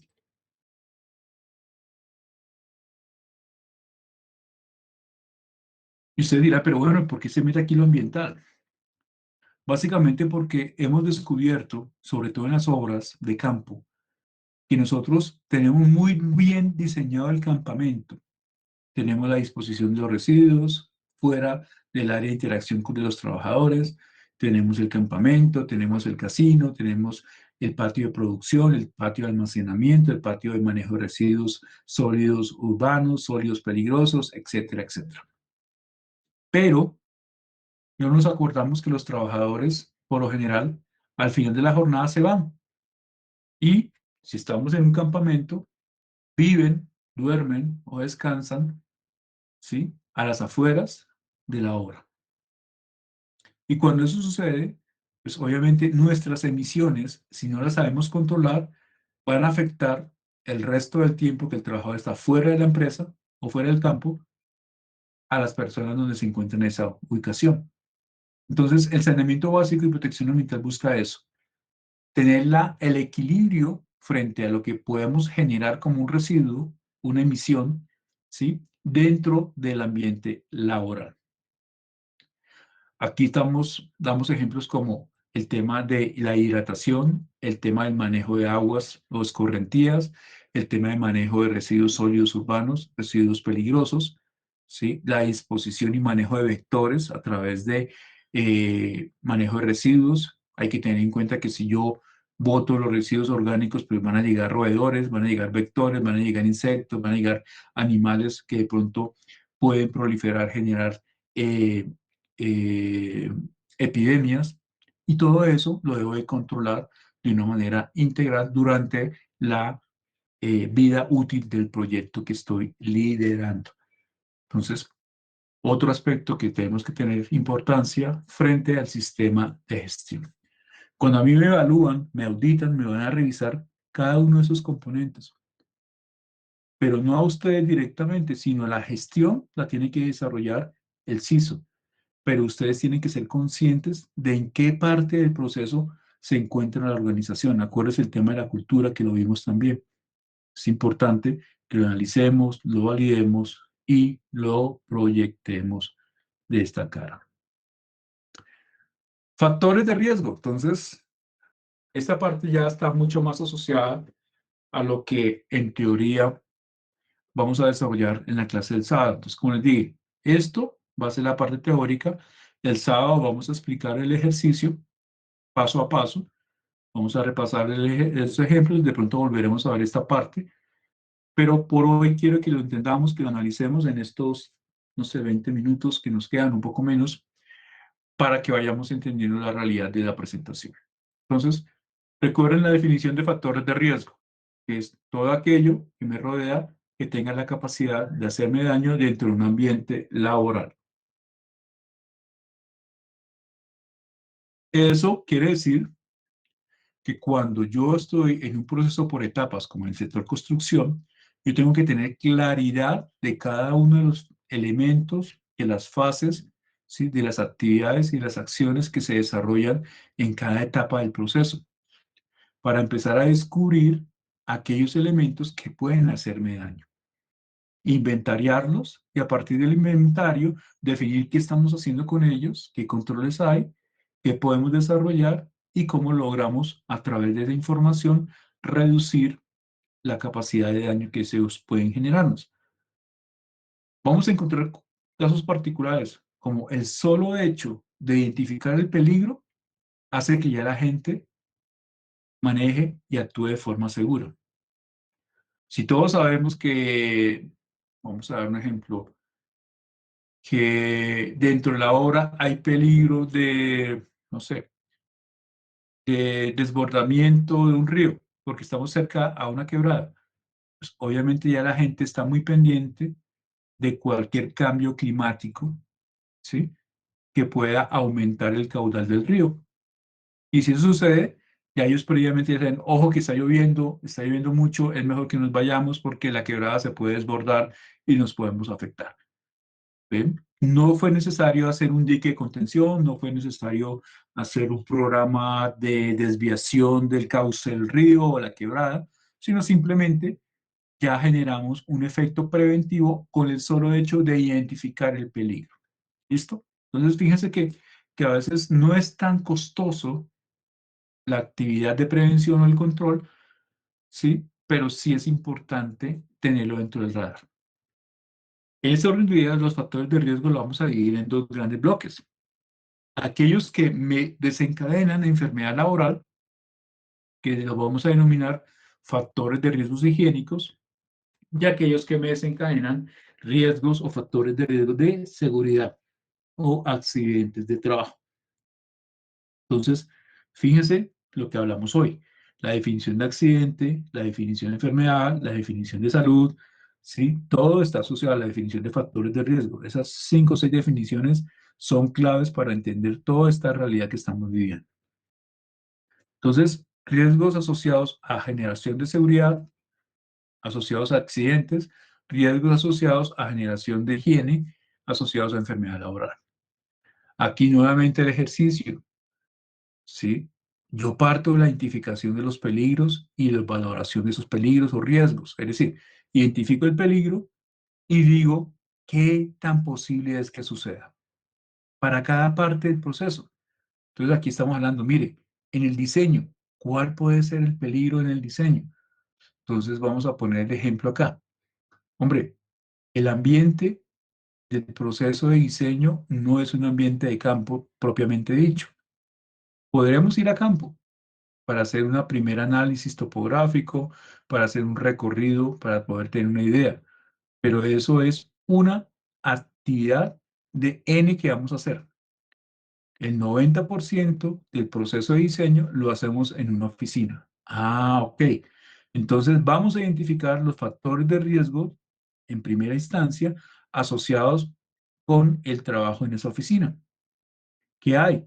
Entonces identifico, mire, Hay 5 diseñadores en un espacio de 25 metros cuadrados, suficiente espacio para cada uno de ellos. Entonces, perfecto. Pero no hay suficientes sillas ergonómicas. Entonces, unos están en unas sillas de madera, otros están de pie todo el tiempo, otros están en una silla de gamer que el hombre trajo de su casa.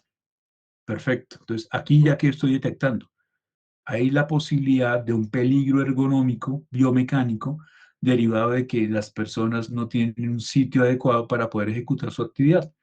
¿Cuánto tiempo duran haciendo diseño? 8 o 10 horas al día. Mucho tiempo y eso puede provocar una enfermedad laboral. Pues mire que ya voy analizando a partir de lo que estoy visualizando frente al proceso. Y solamente estoy dando el diseño. ¿Qué otro evento puede suceder?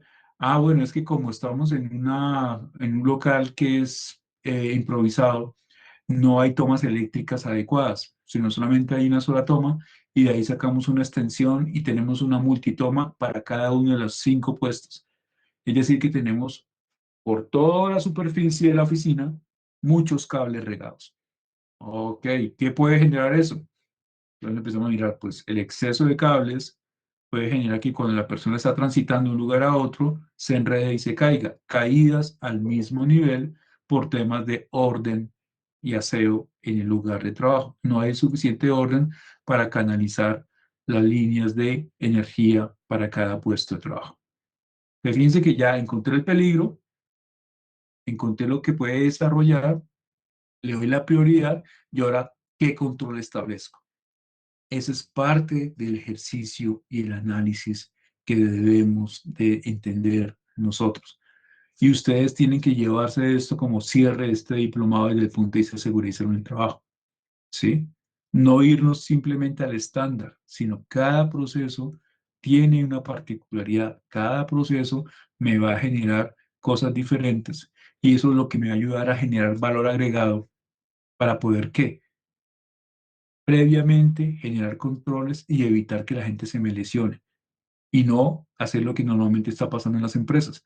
Cuando ocurre el accidente es que corremos a mirar qué debemos hacer y comprar las sillas, comprar las regletas, comprar... No, ya para qué. Ya la persona queda incapacitada 15, 20 días y estamos perdiendo dinero porque el proyecto se nos está retrasando. Y así como dice este ejercicio del diseño, se va pasando a cada una de las etapas, a la localización y replanteo, a los cierres perimetrales. No hay actividad, no hay proceso que no tenga acciones, condiciones, actos inseguros y sistemas de control. Todas las actividades la tienen. Recuerden el taller que hicimos el lunes, en donde ese dibujo de esos 5 personajes encontramos muchos elementos para mejorar desde el punto de vista de seguridad. Entonces, así va a pasar con cada etapa del proceso de la construcción de una edificación como el que vemos en esta fotografía. Hasta que lleguemos al tema de acabados. Entonces, ¿cuál es la ventaja de nosotros? Que a diferencia de los procesos de manufactura, nuestros procesos son finitos, van acabándose, van partiendo y van saliendo. Entonces ya tenemos que el recurso dedicarlo al siguiente proceso. En cambio, en un proceso de manufactura, en un proceso de planta, pues siempre va a haber la entrada de material, siempre va a haber el almacenamiento, siempre va a haber la, el proceso de definición de materia prima, proceso en sí de transformación, después sigue ya la parte final del embalaje y entrega al cliente. Ahí siempre vamos a tener esos procesos. Son ventajas y desventajas, porque los dominamos por un lado, pero al mismo tiempo nunca se van a acabar y siempre va a estar la posibilidad de que ocurra una eventualidad. ¿Qué nos dice la OIT, la Organización Internacional del Trabajo? Mire, señores, no se amarguen la vida. Estas son las familias de factores de riesgos, no hay más. Entonces, cuando hagamos el ejercicio el sábado, ustedes van a tener la oportunidad de decir, ah, bueno, para este proceso, ¿qué factores físicos hay? Ah, pero ¿qué es un factor físico? Ah, bueno, ya sabemos la definición del factor físico. ¿Sí hay o no hay? Porque puede que una actividad no tenga, por ejemplo, factores de riesgo químico. ¿Sí? Una actividad de estar 4 horas en un computador no tiene nada que ver con el tema químico, por lo tanto, no aplica identificar factores de riesgo químico para esa operación, pero sí aplicará factores de riesgo ergonómico, factores de riesgo eléctrico, factores de riesgo locativos, psicosociales, ¿sí? Físicos, las temperaturas, la iluminación, el ruido. Eso sí aplicarían para ese proceso. Entonces, el ejercicio es esto. Ya con esta información, yo empiezo a cruzar, habrá, no habrá, si hay, cómo lo estamos controlando, y si lo controlo, cómo lo logro reducir, y si lo reduzco, cuánto me puede costar. Eso es parte del día a día frente a esto y cómo implementar. Resumiendo, pues estos factores de riesgo físico lo vamos a ver más adelante, el próximo sábado, ¿sí? Están asociados con energías, generan temas como las vibraciones, factores de riesgo biológicos, ¿sí? Que están muy íntimamente alineados a lo que hablamos del COVID-19, virus, bacterias, pero también cuando estamos trabajando en campo y en terreno estamos hablando de mordeduras, picaduras de insectos, ¿sí? Abejas. Hemos tenido casos en donde en los últimos años se han registrado accidentes mortales por picaduras de abejas africanizadas, ¿sí? Personas que están en campo, que están explorando actividades de topografía y de pronto se topan con un enjambre de abejas y lamentablemente pues los pican y no tienen la reacción oportuna para llegar y tener los antídotos a tiempo y mueren. Entonces fíjense que sí existe el riesgo biológico en algunas actividades, picaduras de serpientes, de insectos, de perros, arañazos, ¿sí? Cualquier tipo de elemento que de alguna manera sea desconocido y que entre en contacto con el cuerpo y que dependa de otro ser vivo, se considerará un agente biológico. Manejo de riesgos químicos. Aquí tenemos que entender las formas como el químico entra al cuerpo. Puede entrar por ingestión, puede entrar por contacto directo, puede entrar por las mucosas, puede entrar por una herida, ¿sí? Dependiendo de la dosis, de la concentración, el cumplimiento de elementos claves como el sistema globalmente armonizado, que en Colombia es obligatorio desde el 2018 y que dice que uno tiene que saber identificar los peligros asociados con los químicos y tener no solamente identificado, sino parametrizado, inventariado y con el conocimiento de las fichas de seguridad de esos agentes químicos, ¿vale? Están muy asociados a este proceso. Si estamos hablando ya de plantas industrializadas, pues obviamente ya estamos hablando de peligros a gran escala por almacenamiento de sustancias químicas. También hay que tener relación frente a eso. Las bodegas de los proyectos se vuelven un polvorín a veces porque almacenamos y almacenamos y no sabemos qué tenemos. Mezclamos ciertos agentes químicos que reaccionan con solamente estar almacenados. Entonces también hay que tener en cuenta. El ejemplo más fácil de entender para nosotros en el sector construcción es cuando trabajamos con oxígeno y acetileno para los famosos procesos de soldadura de oxicorte o oxiacetilénica, ¿sí? El oxígeno y el acetileno no son compatibles en el almacenamiento, pero sí bajo controles específicos se utilizan en la operación de soldadura oxiacetilénica. Entonces mire lo importante de esto.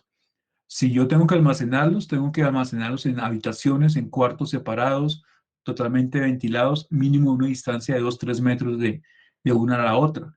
Porque si ocurre un escape en paralelo, tanto de oxígeno como acetileno, la sola reacción o la sola combinación en la atmósfera de esas dos gases o de esos dos vapores, en este caso gases, genera una reacción exotérmica de explosión. ¿Vale? Por eso, cuando yo estoy haciendo soldadura oxiacetilénica, ¿sí? Y coloco la llama, abro oxígeno, abro acetileno, coloco la chispa, ¡puf! Suena así, porque hay una reacción exotérmica que es lo que proporciona la llama, que facilita el proceso de soldadura a través de un cátodo o de un elemento fundente, que es el, la varilla de cátodo que se utiliza para hacer la soldadura. Y eso es un efecto químico. Y adicionalmente a esa reacción química que puede generar un accidente, hay una reacción química contundente de exposición permanente que es la inhalación de humos metálicos por parte del soldador que va a generar una posible enfermedad laboral. Entonces, fíjense, Si hay soldadura, todo lo que tengo que analizar, eso es lo que le tiene que brindar el equipo especializado en seguridad y salud del trabajo a ustedes. Efectos frente al tema químico, la dermatitis, la inhalación de humos metálicos, afectaciones respiratorias, facilidades de tema ergonómico, ¿sí? Estos resultados los vamos a ver un poco después el sábado, con más contundencia, los riesgos mecánicos, los riesgos eléctricos, los manejos de incendio y explosión, todo el tema psicosocial también lo vamos a detallar un poco más el sábado para que ustedes estén tranquilos y tengamos el espacio de que puedan hacer las preguntas a su debido tiempo. El manejo de las tareas de alto riesgo, acuérdense que lo hablamos en la clase, toda tarea de alto riesgo la vamos a asimilar como si fuese una actividad eh, no frecuente, es decir, que obliga a tener permiso de trabajo y ATS, análisis de trabajo seguro, la famosa jerarquía de controles, entonces la eliminación, sustitución, control de ingeniería, control administrativo y EPPs. Aquí ya son los ejemplos que vamos a trabajar el sábado un poco más al detalle. Y por último, cerramos con el tema del plan de emergencias. Cuando yo hablo del tema del plan de emergencias, voy a dedicarme a algo muy importante, muchachos, y es sí o sí, por ley, todo proyecto tiene que tener brigadistas. Sí o sí, por ley, es necesario que se genere un plan, una planeación o un PRE, que es plan de respuesta a emergencias, de acuerdo con las características de las condiciones de mi proyecto o de mi empresa y cuál vulnerable es frente a lo que tiene alrededor. Entonces, el ejercicio del plan de emergencia, primero, es obligatorio. Es necesario tener brigadistas. Es necesario que sepamos un punto de encuentro o un lugar seguro para poder ubicarnos en caso de que suceda alguna eventualidad. Todas esas variables se asocian a la descripción de este documento y a la permanente práctica y desarrollo de las habilidades frente a esto. ¿Quiénes tienen que estar con la competencia y la habilidad? Los brigadistas, ¿sí? Brigadistas integrales. Cuando estamos hablando de un campamento, tenemos que integrar a los contratistas dentro de las brigadas. Importante también este ejercicio, para que de alguna u otra manera el desarrollo de la actividad tenga un resultado positivo. Bueno, hasta aquí terminaríamos los conceptos. Hice un breve resumen para que tengamos espacio para el próximo sábado. La idea es que el próximo sábado comencemos tipo 9 de la mañana, ¿sí? Habilitamos el espacio, voy a estar aquí pendiente para que las personas que tengan dudas frente al documento que hoy nos va a pasar Paula, nuestra monitora, eh, podamos ir desarrollándolo, hagamos un ejercicio de paso a paso para que quede muy sencillo. Sé que ya están subdivididos los grupos, entonces la idea es que ese documento lo trabajemos por grupos de acuerdo con la distribución que van a tener ustedes dentro de su proyecto integrado final de este diplomado, y con eso vamos como avanzando y a tener un entendimiento práctico de todo lo que hemos vivido. Reglas de juego del tema, pues obviamente revisen, validen cuando llegue la información. Ya van a tener ustedes también en su poder las memorias de la presentación, de todo lo que hemos vivido en estas tres clases básicas.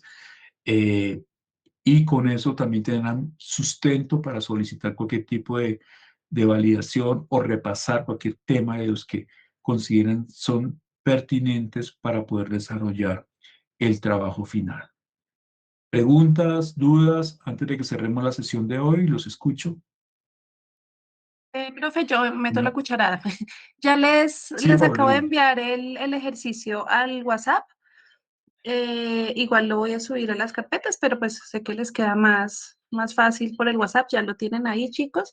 Entonces, para que pues lo puedan realizar, ¿vale? Perfecto. Igual les vas a pasar la presentación, ¿verdad, Pablo? Sí, profe. También, sí, señor. Listo. Ya están los dos documentos ya para que los puedan revisar, los puedan aprovechar, analizar. Si tienen alguna duda, pues lo desarrollamos. Y como les digo, entonces el sábado comenzaremos a las 9 de la mañana. Haríamos un ejercicio más teórico práctico. Estaría yo aquí esperando, digamos, cualquier consulta que requieran, que necesiten, o si no, haremos un repaso específico de acuerdo con lo que ustedes hayan o necesiten que reforcemos de cara a que puedan tener el mejor resultado frente al ejercicio y el taller. Resumiendo, el taller es sencillo, simplemente es lo que hemos hecho énfasis. Van a ustedes a ver algunas etapas del proceso productivo que tienen en su proyecto integrador. Sobre esas etapas van a definir e integrar cuáles serían los posibles peligros asociados, ¿sí? ¿Qué controles pueden aplicar, ¿sí? Y hacer una generación de un costeo básico, primario, frente a cuánto nos puede costar eso, en la medida en que entendamos cuánto me puede costar el control, pero también cuánto me puede costar atender un accidente de una persona que se genera derivado de ese factor de riesgo. Ejemplo, no es lo mismo un electrocutado, ¿sí? Una persona que entre en un contacto eléctrico, la atención de asistencia en una urgencia a una persona que simplemente sufre un golpe, ¿verdad? No es lo mismo atender un control asociado a una capacitación en manejo seguro de sustancias químicas a desarrollar un proceso de certificación para trabajadores en alturas. Entonces, eso es lo que quiero que ustedes valoren, cuantifiquen, validen, ¿sí? Y al final analicen, ¿sí? La importancia o no importancia, la relevancia o no relevancia de aplicar ciertos controles a futuro, ¿sí? Invirtiendo antes de que seamos una cultura reactiva. ¿Listo? Entonces, ese es el ejercicio, es como el objetivo del ejercicio. Espero sea muy valioso para ustedes para desarrollar. Solo me queda una duda, Paula. No sé los tiempos en función a cuánto tendrían ellos de plazo para poder hacer la entrega para que yo pueda calificar este ejercicio. Es Ay, decir, profe, que déjame, yo no. reviso la hojita, porque son muchos Perfecto. profes. Dame 2 minutos y ya reviso la hojita. Sí, no, o aquí al sábado, Paula, no hay ningún problema, o me escribes, no hay Ah, bueno. problema, ¿vale? Ah, listo, Es como profe. para Listo. establecer, para que quede claro y que todos sepan hasta cuándo es el límite de entregar este informe, bueno, este taller, ¿bueno? Listo, profe. Bueno, muchachos, entonces, si no es más, me despido. Muchas gracias por su atención, muchas gracias por su participación. Juan David, muchas gracias. Creo que eres una de las personas que más aportaste a este ejercicio. Me parece muy interesante todos tus aportes. Te felicito. Y obviamente, pues esa participación también va a ayudar mucho en tu registro final, ¿vale? Una de las personas que también colaboraron, pero también hubo otras personas que tengo por ahí asociadas, Natalie, Marixa, bueno, varias personas que en los otros ejercicios también hicieron sus aportes. Muchas gracias y bueno, muy buenas noches porque creo que no hay otro comentario. Si alguien tiene alguna duda.